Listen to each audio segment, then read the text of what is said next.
Começa agora, programa Conviver. Apresentação, Afonso Moreira Júnior.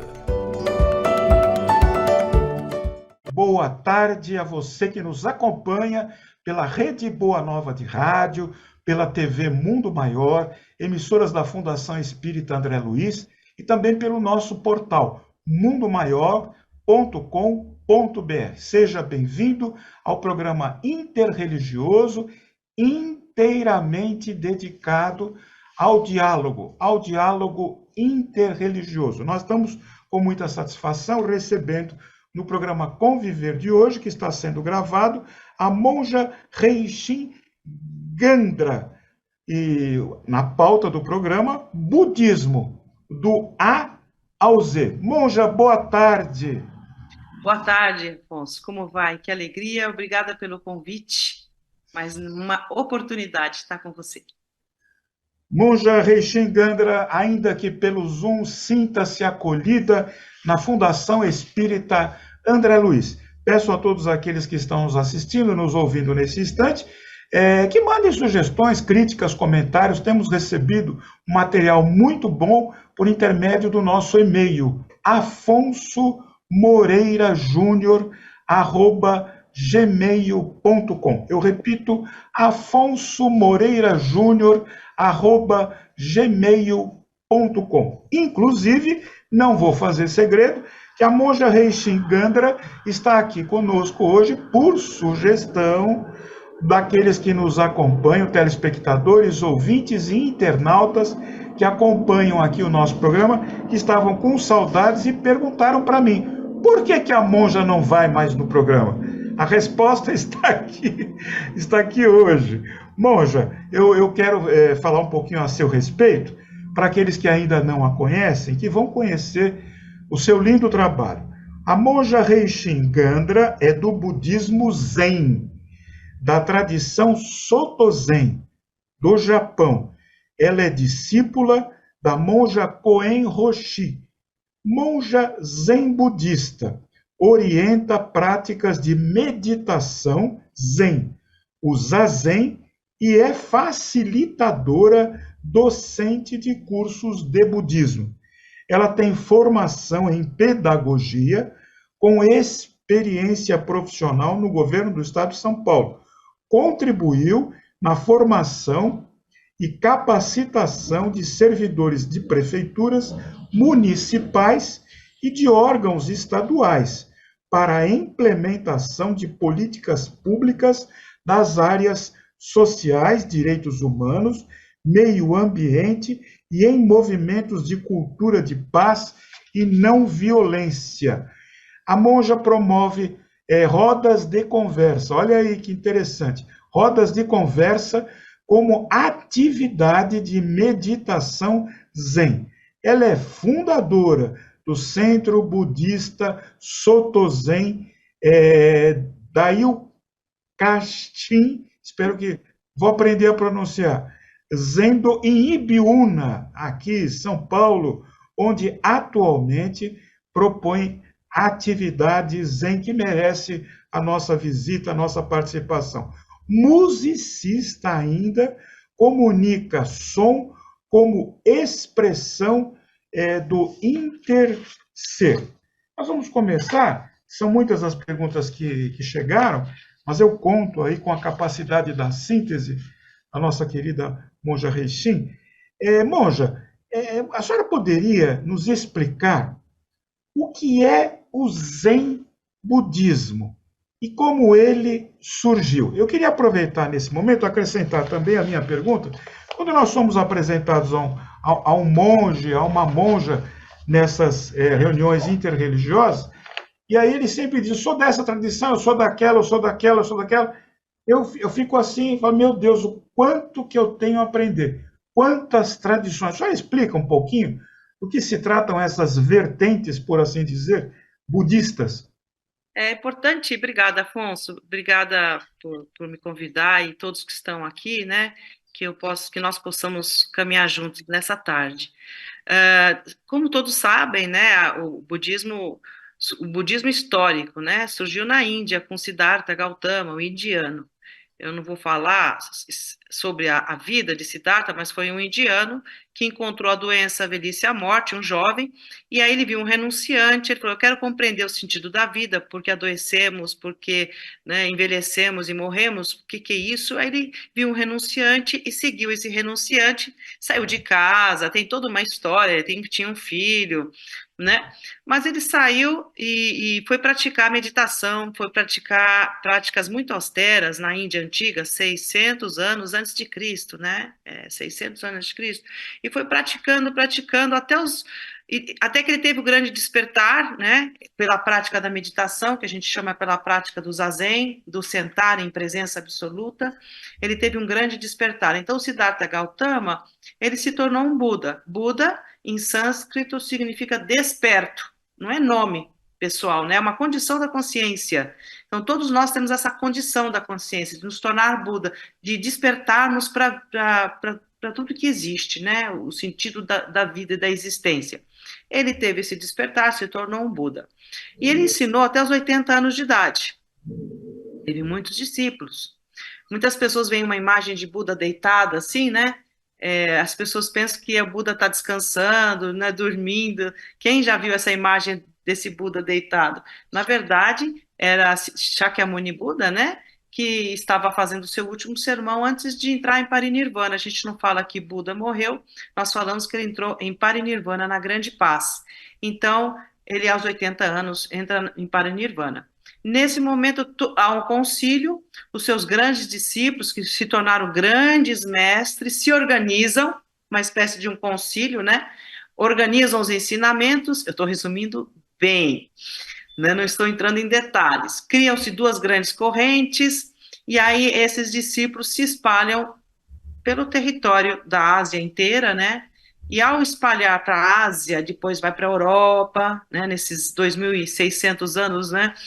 Vai para a Europa, depois Estados Unidos e Brasil. Nesse tempo todo, o que acontece? Quando um grande mestre vai para um determinado território e vai ensinar os ensinamentos de Buda, os ensinamentos são iguais em todos os lugares, é o mesmo ensinamento, mas na hora de ensinar, ele traz a coloratura cultural do território, né? Então, ele traz o conteúdo do território. Então, o conteúdo cultural do território agrega muito a forma de ensinar os ensinamentos de Buda. Então, vão se criando escolas locais, né? Escolas regionais com as características do território do país. Então, por isso que eu acho que é bonito o budismo. O budismo é uma grande árvore frondosa, bem ramificada, bem descentralizada, não tem um papa, não tem ninguém que centralize, né? Você segue o tronco principal, que são os ensinamentos que Shakyamuni Buda ensinou, e ele se ramifica quando se espalha no mundo, e criando escolas específicas com as características culturais desses lugares. Os ensinamentos são, como pedagogicamente falando, né? Você vai ensinar a questão da interdependência, né? Da impermanência, os principais ensinamentos de Buda, só que você vai usar uma linguagem local também, né? Da região. E com isso você vai criando várias escolas. São escolas e tradições, com características muito específicas, mas os ensinamentos são os mesmos. Então isso dá uma coloratura muito rica para o budismo, né? No Brasil ele está se configurando de uma forma, o brasileiro vai muito para o budismo tibetano, né, que tem uma característica bem colorida, muitos mantras, muitos símbolos, muita forma de representar o budismo, é muito interessante, o brasileiro se identifica muito com isso. Já o Zen budismo, como você me perguntou, tem o tibetano, tem várias escolas, não vou dizer uma, são inúmeras escolas, né, mas no Brasil é muito forte. Hoje nós temos outros budismos que vêm mais do Japão também, que é da escola Nichiren, que pegou bastante aqui no Brasil, né? E o Zen é uma escola que tem a forma de passar os ensinamentos de Buda é por meio, primeiro, do Zazen, né? Da experiência do momento presente. Né? A gente tem escolas que ficam estudando sutras, ensinamentos de Buda, né? Que ficam estudando esses textos. Tem escolas que, nossa escola é pela experiência do dia a dia, a mente no momento presente, você está pleno em tudo que está fazendo. Então, são meios de viver os ensinamentos de Buda.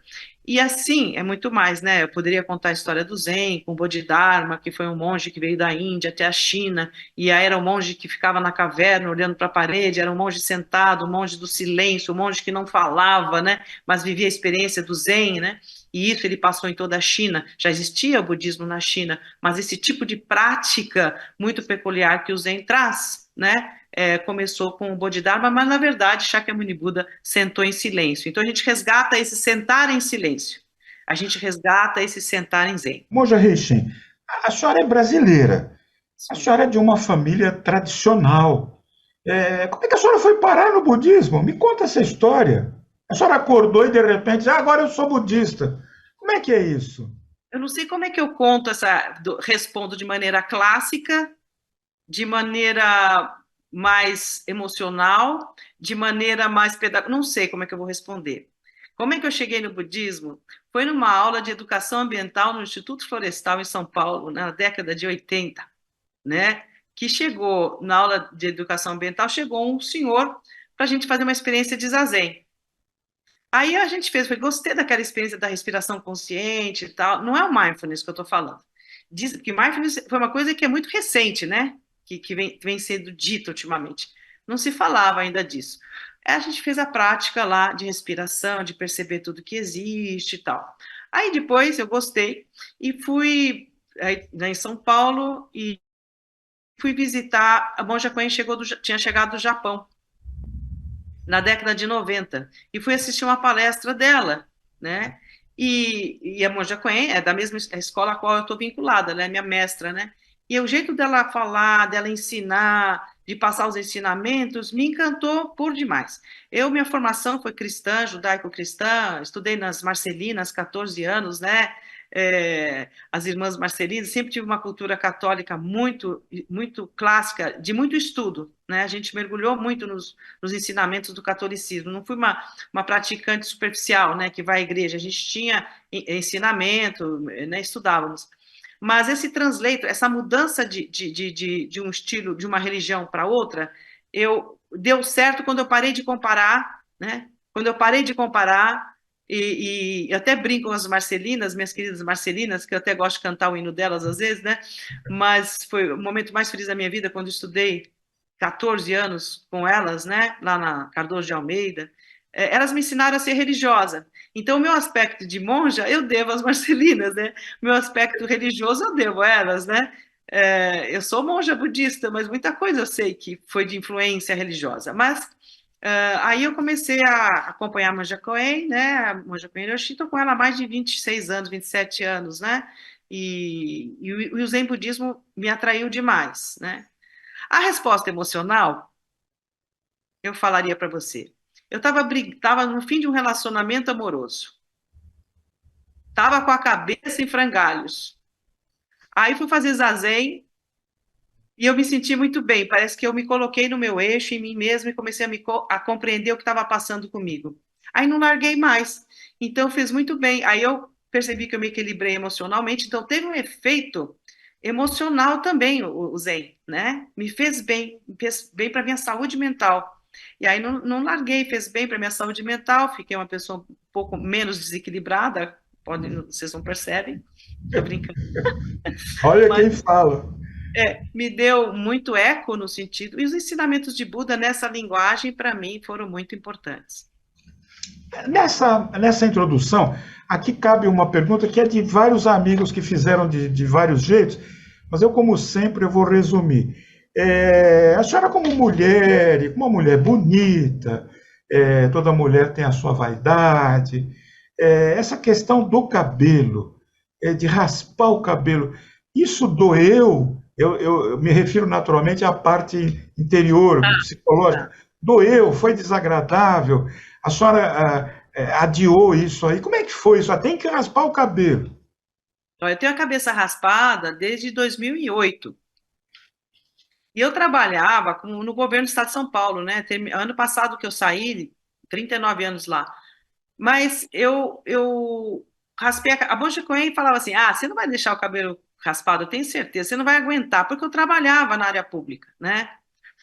Mas eu encarei. Por que que a gente raspa a cabeça primeiro, né? Porque Siddhartha Gautama, ele era um indiano, então o cabelo significava nobreza. Ele tinha um cabelo lindo, comprido, lindo, todo enfeitado. Era a nobreza, era a condição dele social também.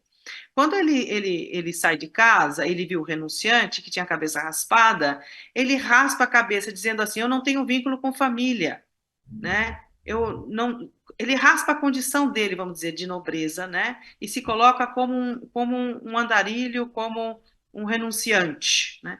E nós monges, alguns monges, nós especialmente raspamos a cabeça como ele fez. Por isso que a gente raspa a cabeça, né? Bom, na ordenação raspou minha cabeça e foi uma aventura.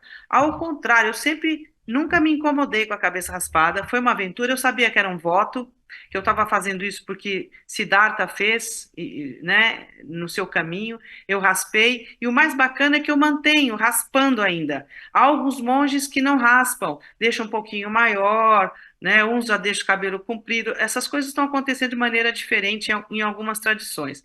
Mas eu trabalhando, né, no trabalho nunca me afetou a questão da vaidade. Eu afeto mais, as pessoas mais se afetam do que eu. Muito mais. Mulheres, então, é muito engraçado. Aí eu conto alguns eventos, né? Que as pessoas, eu cheguei numa reunião muito importante, numa conferência de segurança pública, eu tinha acabado de raspar a cabeça, pus o gravadorzinho lá na mesa, porque eu estava mediando a conversa lá. Aí no final da reunião, um rapaz olhou para o meu gravador e falou assim: Isso é insulina? Ele achou, imagina, a reunião inteira, ele ficou pensando, coitada dessa moça, né? Tá fazendo tratamento, vou ouvi-la, né, com todo carinho. E eu tava toda animadíssima falando. Então as pessoas projetam elementos dela em você. Eu comecei a testemunhar na rua, em plena Rua Direita, em São Paulo, 15 de novembro, naquele furdunço que tem lá, né? Uma senhora me parou na rua e falava assim: vou rezar por você. Vou rezar. Falei, vou, obrigada. Eu falo, obrigada que a senhora vai rezar, né? Outros falam, a senhora está fazendo quimioterapia? No Brasil, a associação que eles fazem é doença. Já no Japão, não, porque o Japão identifica o monge. O Brasil não identifica, é questão cultural, né? Então é doença. Aí eu sempre falava, você está fazendo quimioterapia? Eu falava assim, tô sim, das ideias, né? Então eu sempre, Das ideias. das ideias, sim, eu estou fazendo sim, das ideias. Ela olhava para mim assim, né?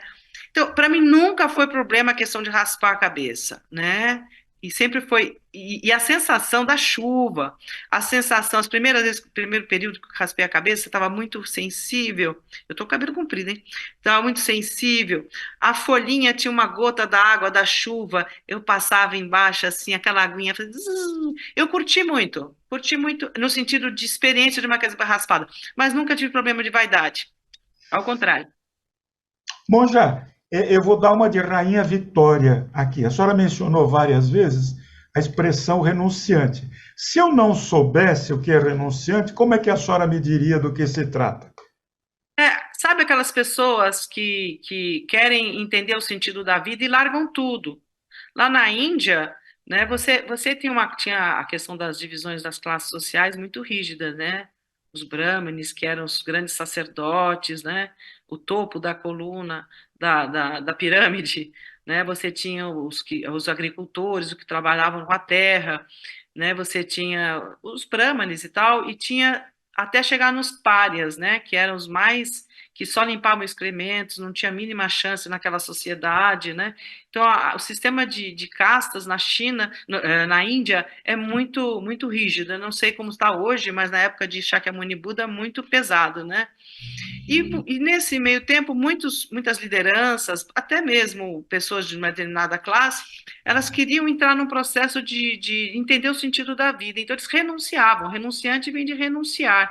Renunciava à sua condição, né? E entravam em práticas muito radicais, espiritualistas, né? O yoga vem da Índia, né?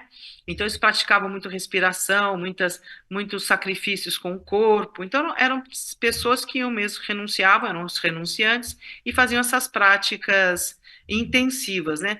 Buda Siddhartha entrou nessas várias comunidades. Ele não foi em uma só. Quando ele saiu de casa, do castelo, e foi praticar com esses renunciantes, com esses praticantes de práticas ascéticas, práticas rígidas, né? Ele quase morreu. Ele foi em várias sangas, vários grupos, vários mestres importantes nesse período todo que ele foi atrás, né? Até que ele percebeu o seguinte, ele quase morreu, ele ficou bem magro, né? Tem algumas representações de imagem com ele com as costelas bem aparentes, mesmo estômago, tudo muito ruim. E aí até que uma pastora viu o estado dele, né? Uma moça que estava passando, uma pastora ofereceu uma papinha de arroz, né? Ele aceitou e os seus colegas falaram, ele é um príncipe mesmo, é um fraco mesmo, né? Ele não renuncia a coisa nenhuma, né?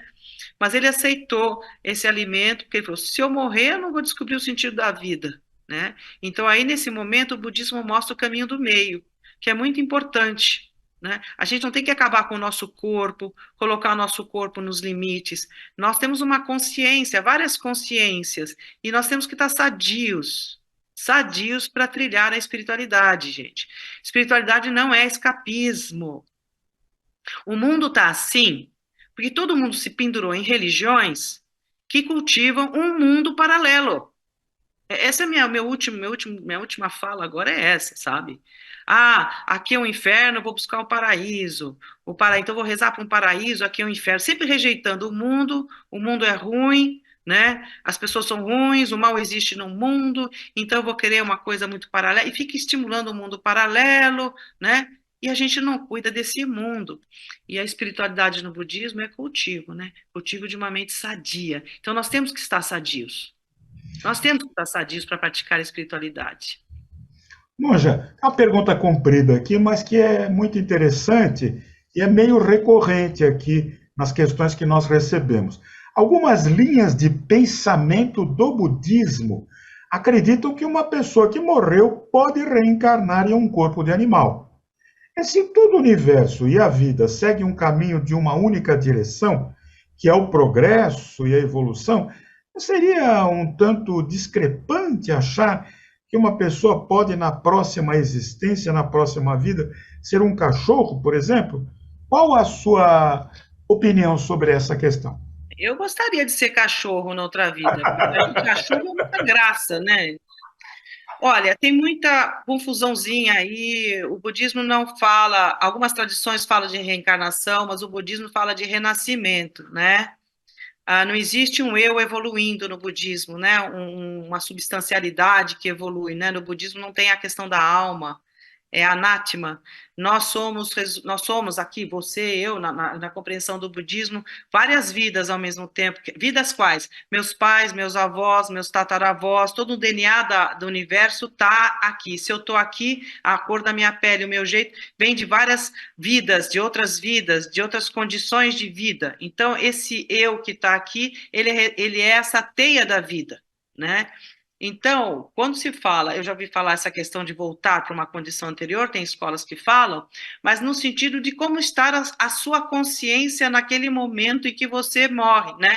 Por exemplo, se você é uma pessoa que só vive, é muito simbólico isso, não significa que aconteça, é muito simbólico, o budismo fala de muito simbolismo que, na verdade, mostra as nossas consciências, onde está a nossa mente. Então, uma pessoa que vive só os instintos do corpo, sexo, né? Comida, só pensa nisso, ela vai surgir no mundo dos animais, no mundo dos instintos, né? Uma pessoa que só perturba o outro, só gera divisão, só gera sofrimento, vai nascer no mundo dos infernos, da divisão, da dualidade.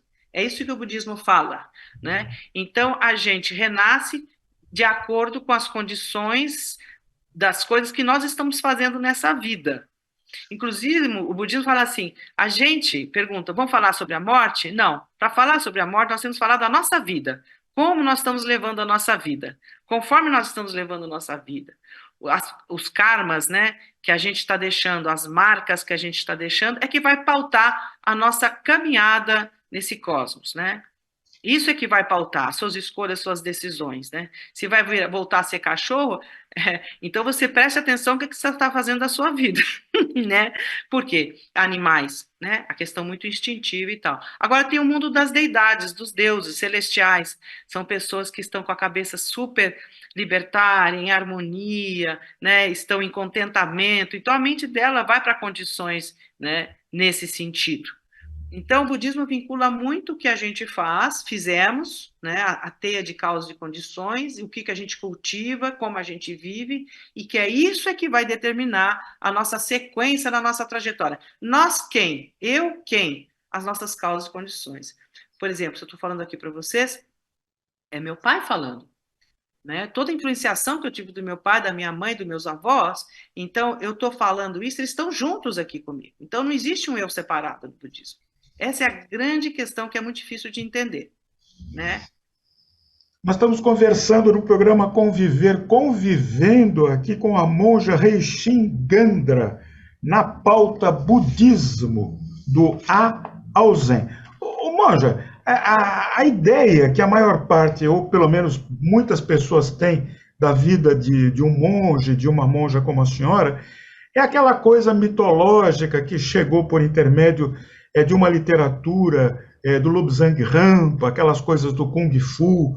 Como é que é a rotina de uma monja, de um monge no século XXI, aqui em São Paulo? Primeiro, as rotinas de monásticas dependem da escola a qual esse monge está vinculado, né? Você tem rotinas monásticas gerais que a pessoa vai para um mosteiro e fica nesse mosteiro e morre lá, né? São templos, são espaços que as pessoas fiquem lá, como a experiência do catolicismo, desses mosteiros, desses conventos, né? Muitas pessoas entram, tem toda uma liturgia, tem todo um treinamento, tal. Existe isso também no budismo e em alguns mosteiros em que as pessoas ficam nesses mosteiros. No budismo Zen, na nossa, da Soto Zen, as pessoas vão para o mosteiro para fazer seu treinamento, sua formação, né? E ela se forma, ela sai, e geralmente ou ela continua no mosteiro ajudando lá, ou ela abre o seu próprio mosteiro, né? Ela abre o seu próprio espaço e ela cria espaço. Por isso que o budismo tem essa capilaridade bem grande. Aqui, outra coisa, existem escolas budistas que mantêm as suas unidades, ela estimula mosteiros, espaços de prática em outros países, e ela aí, a sede, apoia financeiramente essas organizações. Nós temos aqui o Zulai na Raposo Tavares, né, que é o budismo Chan, é o budismo de Taiwan, e recebe recurso internacional forte, e também tem uma estrutura muito grande que se autossustenta. Isso ajuda no treinamento dos monges, né, ajuda numa série de coisas. Nós, o Zen Budismo da Soto Zen, é diferente, né? Nós nos formamos, eu fiz minha formação lá no Japão, eu não fiquei no Japão meses, eu fui só para fazer cerimônias e receber o certificado como professora, né? Porque meu treinamento foi com a monja Koen Hiroshi. Nós já é bem diferente, nós não temos apoio financeiro nenhum, né?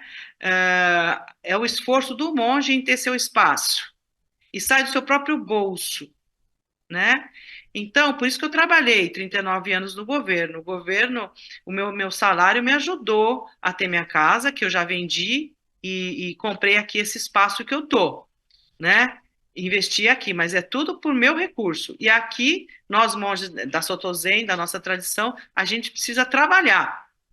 E trabalhar, e a minha opção foi essa, agora eu tenho que trabalhar de forma monástica. Eu faço o casamento, tem um valor a ser cobrado, como os padres fazem, né? Eu faço enterro, tem um valor a ser cobrado. Na verdade, a gente fala, é uma doação que me permite viver.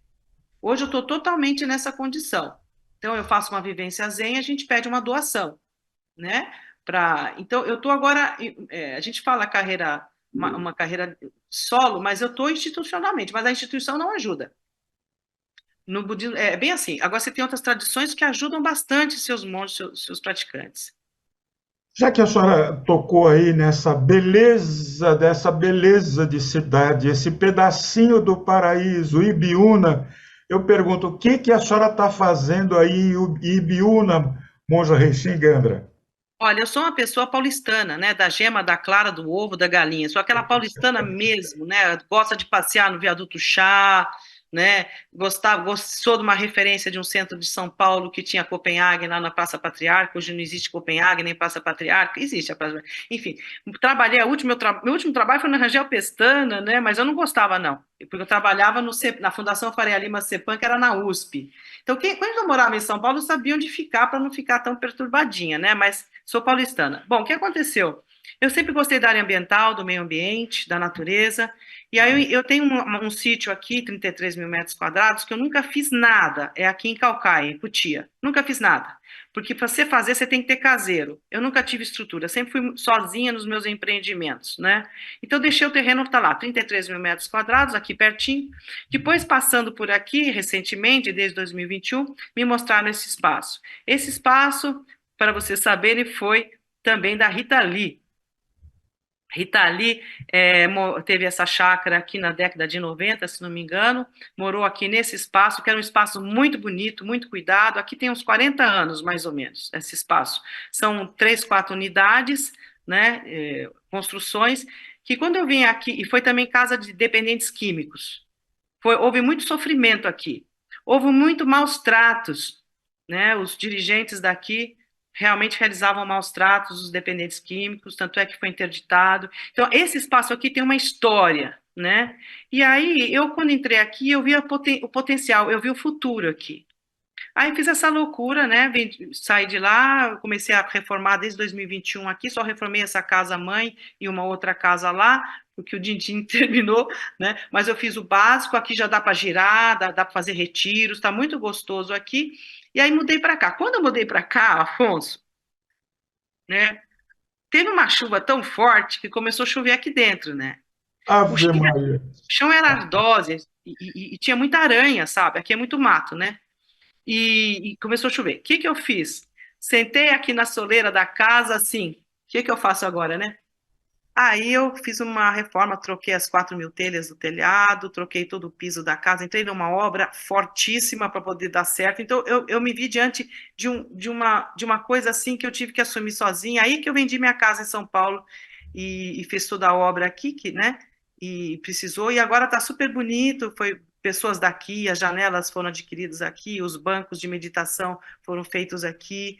E agora estou fazendo funcionar com várias ideias e projetos. Aqueles que se interessam pelo seu trabalho e que queiram visitá-la ou participar dos seus trabalhos, qual a forma mais simples de acessar essa informação, Monja? Olha, o meu site, né, Campininha Zen. Aqui é um bairro chamado Campininha, e que eu dei o nome de Campininha Zen. É, Batizou. campininhazen.org. Esse é o site, campininhazen.org. E o nome é Daikanshin, né?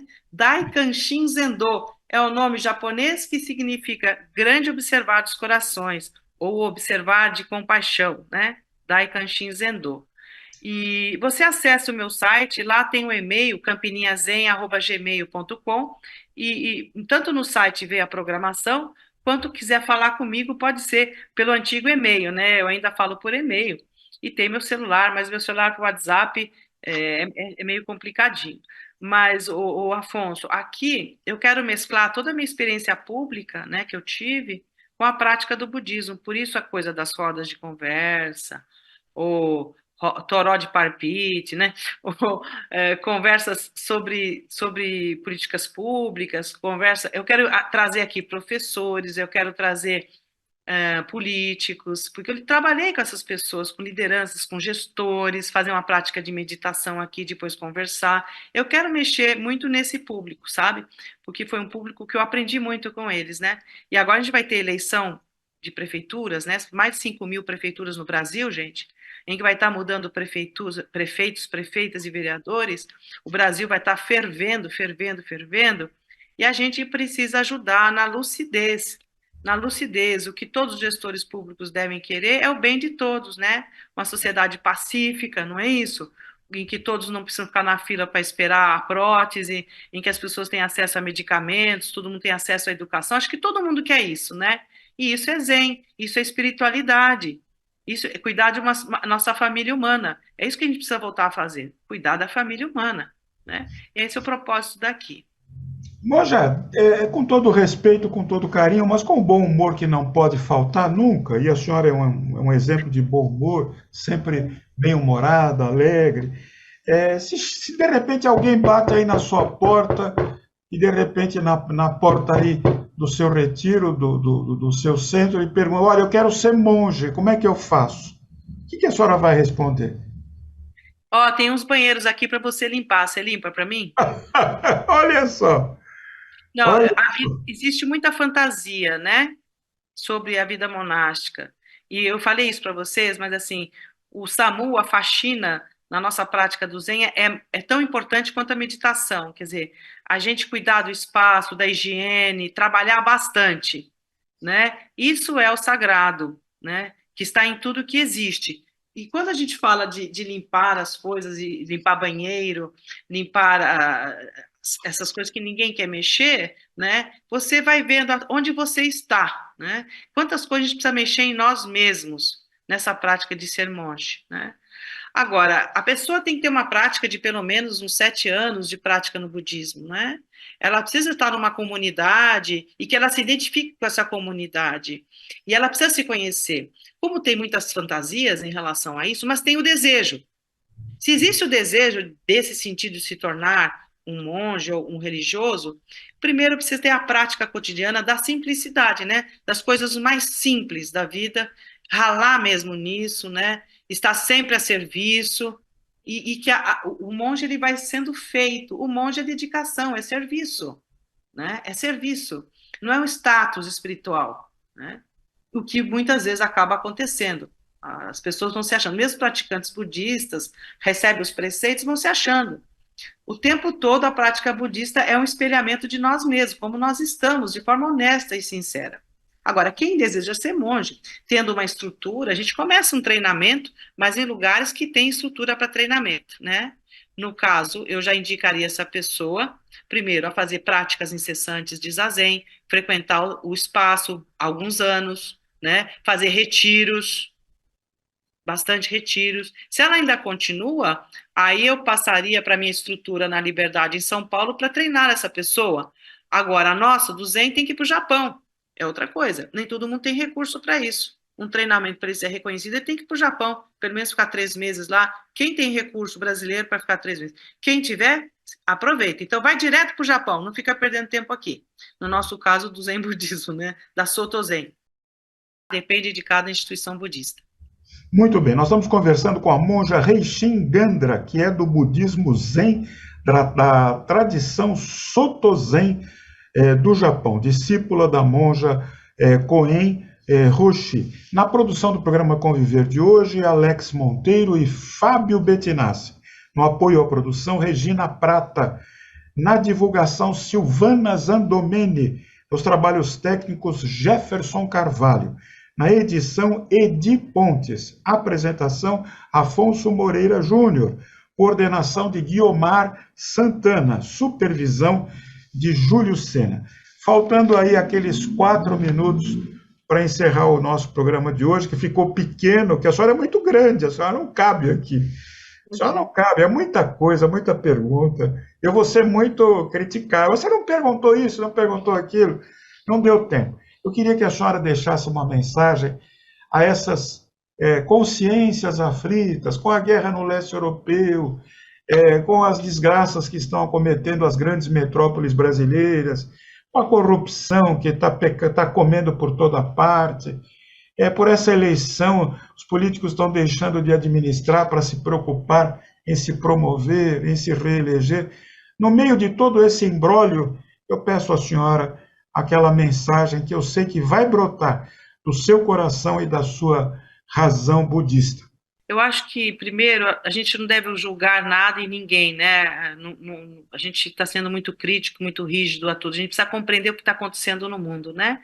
Nas pessoas e na família humana. Houve um distanciamento da nossa natureza de sermos felizes, em contentamento e pacíficos, né? Há muita violência. Então, o que eu convido vocês a praticarem mesmo, né? Busquem na espiritualidade que vocês seguem uma espiritualidade de conciliação, não uma espiritualidade de distanciamento e não compromisso, sabe? Busquem se conciliar com vocês mesmos, vocês mesmas, busquem compreender o que está acontecendo com o mundo, rezem, façam as preces de vocês, mas cuidem de vocês primeiro, né? Como é que eu adquiro uma mente pacífica, uma mente não violenta? Porque eu tendo uma mente não violenta, eu consigo ver todos esses eventos acontecendo e compreendo isso, e a minha parte eu faço. Eu não reproduzo a violência no meu dia a dia, com as minhas palavras, com os meus julgamentos. É um processo de autoconhecimento. O budismo é muito isso. E no nosso autoconhecimento, a gente muda a atitude no mundo. E ao a gente mudar a nossa atitude no mundo, você torna um exemplo para as pessoas. Faça aquilo que está dentro da sua governabilidade, do seu espaço, faça a sua diferença. Eu gosto muito de convidar para o nosso curso, sabe, Afonso, em março agora, vai começar conhecer o budismo nos caminhos do Zen. A gente passa os ensinamentos de uma maneira muito tranquila, muito acessível, muito voltada para o cotidiano. E aí, se vocês querem realmente conhecer mais o budismo, para a gente não ficar muito nos ismos da vida, né? Mas conhecer o que Buda diz que é importante. E aí você traz isso para você ler o dia a dia e ler você mesmo, você mesma, né? Se você quiser dar essa oportunidade, é o convite que eu posso fazer. Mas é isso. Pense em você, nós somos a transformação que queremos ver no mundo, né? Gandhi falava isso. Então traga isso como um koan na sua vida. Seja feliz. Feliz não. Tenha contentamento com a existência. Felicidade já é uma questão, depois é o próximo assunto do nosso encontro com o Afonso. Se for possível, aquele mantra cantado, trazendo aqui o encanto da sua voz, é possível, monja? Aquela música é uma baika, é uma melodia, uma prece budista da Soto Zen. Eu vou fazer só uma vez, tá bom? Porque por causa do tempo, né? Que a gente busca refúgio em Buda, na verdade a gente busca refúgio na sabedoria, né?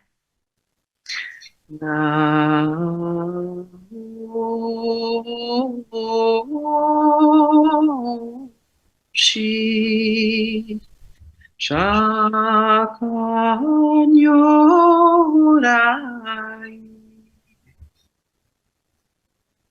Namu Shi Chakanyorai.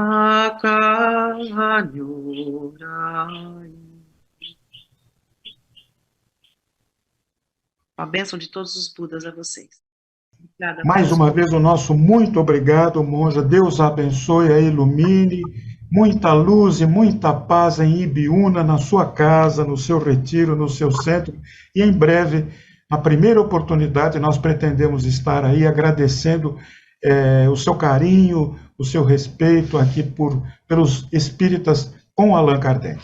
Eu sou paz, eu sou luz, eu sou saúde. Deus abençoe a todos. Até o próximo programa Conviver, se Deus assim o permitir. Até lá.